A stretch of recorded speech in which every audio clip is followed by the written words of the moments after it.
नमस्कार सभी को। तो आज के ज्ञान दर्शन में हम विमान शास्त्र पर चर्चा करेंगे। विमान शास्त्र महर्षि भारद्वाज द्वारा लिखा गया है। महर्षि भारद्वाज वैदिक काल के सप्त ऋषियों में से एक थे। उन्होंने अन्य ग्रंथ जैसे आयुर्वेद संहिता और भारद्वाज संहिता की भी रचना की है। विमान शास्त्र की आज की मॉडर्न साइंस में भी बहुत बड़ा योगदान है। विमान शास्त्र करीब 3000 श्लोक, 8 चैप्टर, 100 से भी ज़्यादा सेक्शन, 500 प्रिंसिपल और कुछ ड्राइंग्स के साथ हमें मिलता है।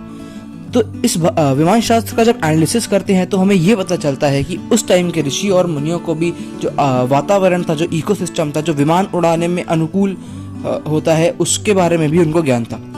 तो विमान शास्त्र में अलग अलग विमानों का हमें वर्णन मिलता है। सबसे पहले मांत्रिक विमान। मांत्रिक विमान मंत्रों के द्वारा चलते थे, जैसे कि पुष्पक विमान, जिसका जो मेनली त्रेता युग में ही हमें इसका एविडेंस देखने को मिलता है। दूसरे तरह के विमान तांत्रिक विमान। तांत्रिक विमान का एविडेंस द्वापर युग में देखने को मिलता है। तीसरे तरह के विमान है कृतिका विमान।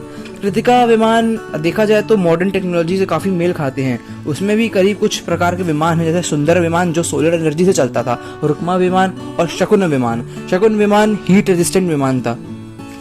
तो अगर हम उसको आज के समय पे उपयोग करके देखें तो हमें एक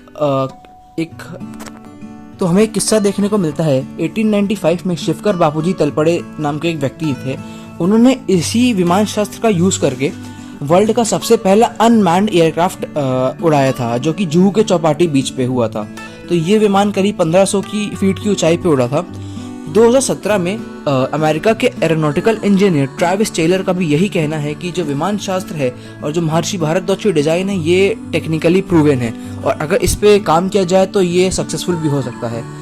अगर एंशिएंट इंडिया में हम देखें तो आयन इंजन एंड मर्करी को एज अ फ्यूल यूज करते थे। सिमिलर टेक्नोलॉजी को नासा के जो सबसे पहले स्पेसक्राफ्ट सर्ट 1 इन 1964 उसमें भी यूज किया गया और वो सक्सेसफुली हुआ।